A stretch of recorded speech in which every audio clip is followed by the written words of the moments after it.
now that Jarvis and Tyrann Mathieu are playing for the New Orleans Saints, like not as like late in their career, kind of like go sign these guys a signed ticket feeling it's amazing to say out loud. It really is. I mean, it is incredible to think that Jarvis Landry and Tyrann Mathieu play for the New Orleans Saints and how much better the Saints have gotten in the last 3 weeks. Yeah, that's what's weird. Like, I mean, if you remember, who was it, Dan Orlovsky that had the Saints rated third in the power rankings in the NFC behind the Los Angeles Rams and the Tampa Bay Bucks? And this was before the draft. Right.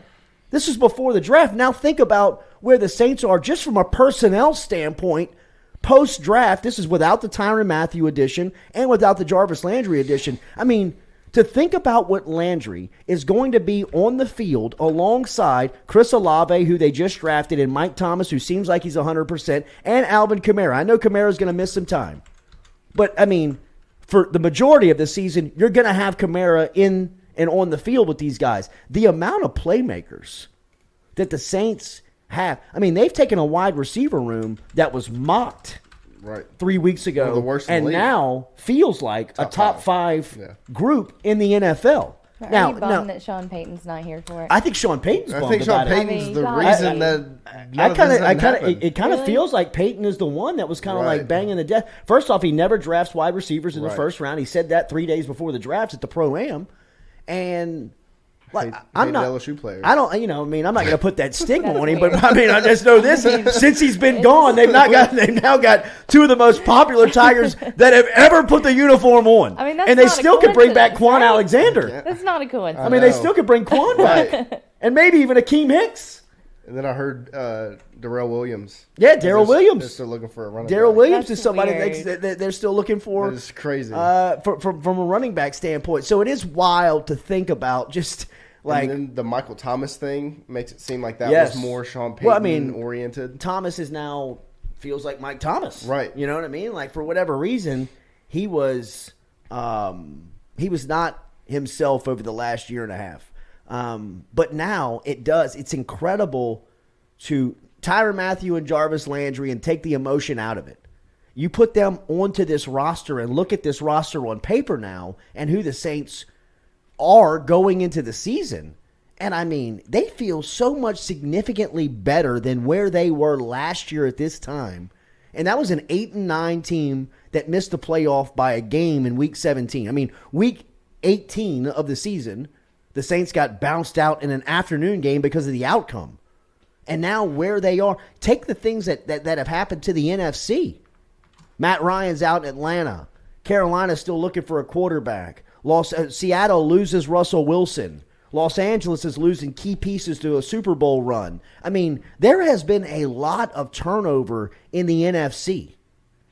And the Saints feel like they're kind of going in the opposite direction for the teams that are losing key figures like Russell Wilson and, Von Miller.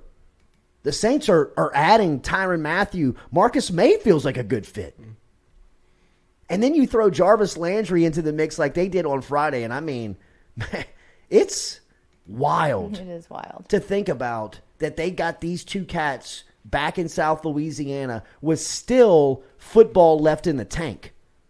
Like, Mathieu and Landry feel like they still got some juice, no pun intended. You know what I mean? Like, it feels like they are going, they're not here to sell tickets. And they will sell tickets. Yeah, and they will. signed team-friendly contracts. Like, Jarvis's is only 1 year, $6 million. So they're not putting heavy contracts on the books. So they can still go out and make other moves. Yeah, that's interesting. It's it's strange. All of it's strange. It's awesome. I mean, Yeah, it's great to think about what the fall could be for the Saints. And now Dennis Allen for the same things that we say about Matt McMahon, right? I mean, where, Matt McMahon was, a guy 3 weeks ago where you were saying, hey, man, give the guy some relief. He'll have some time. He needs some time to kind of get a roster. I mean, 3 weeks later, you're like, hey, we're going to see. You're going to find out because he's got a squad. And now Dennis Allen in his second head coaching round, and I know that we mentioned the Tyrann Mathieu interview with Rich Eisen a couple of weeks back. Dennis Allen had a sit down with Rich Eisen that ran about 17 minutes that was produced a week and a half ago. That is a really cool conversation with Allen, and he gives some insight on some of the things that he's carrying over from Sean Payton, but then some of the things that he learned about being a head coach with the Oakland Raiders like he was, the experience that he had and gained there, and now carrying it over to the second time in this position. I mean, he mentions when he first got a head coaching job, he had no experience. He'd only been a defensive coordinator for 1 year with the Denver Broncos and then got the gig. And once he was brought in, it was Al Davis on the way out. Things were kind of weird, you know what I mean? Like couldn't agree on draft picks. I mean, he gives you insight on just, a lot of the adversity that he had to deal with in his first coaching stint, but a lot what he took away and has learned since then. And then you throw him into the program for 4 years sitting alongside and co-piloting Sean Payton. You know what I mean? Like he now has the mindset of, I want to be a coach. I want to get back to being a head coach. And with that premise, he's going to work every day studying one of the best in one of the top organizations in the NFL with the New Orleans Saints and Sean Payton, respectively. And now here he is in year one with this roster.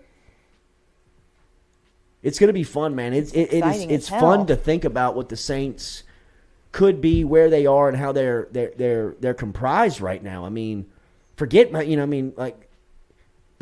haven't talked about the draft picks. I mean, Tyler Penning steps in. He's going to be your left tackle. Chris Olave is going to step in and be, wide receiver 2. Where's Tyler Penning from? Northern Iowa. Okay. Yeah. First draft pick in their, I think in the history of the program. Really? Yeah. Wow. Jeez. Are we sure about that? Maybe first rounder. Okay. Maybe first rounder. But check me on that. I'm checking on that. Check me on that. Check me on that. I mean, the Northern Iowa football program is not. It's not too. I don't think it's that old. Yeah, first ever UNI player in the first round. Okay. Good for them. Good check there, Stewie. Good check. Just have to make sure. That was a little dramatic. I believed it. I was like, really? Wow. But this gives Jameis Winston all the tools he needs to be successful. 100%. It lets you know if he's the quarterback or not.